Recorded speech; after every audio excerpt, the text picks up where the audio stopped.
આજે આપણે ઈ card download કરવાની રીત શીખીશું. તો સૌથી પહેલાં સીવીઓ પોર્ટલ ખોલી લઈશું અને એમાં લોગિન કરશું.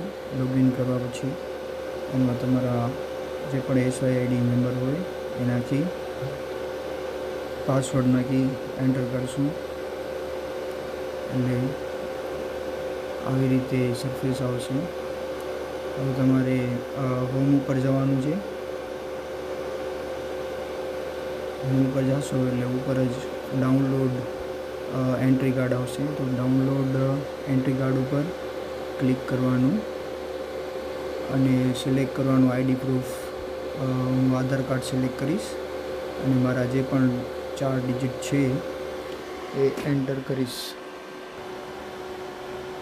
4 ડિજિટ એન્ટર કર્યા પછી સેવ એન્ડ કન્ટિન્યુ એટલે આવી રીતે માહિતી બધી આવશે.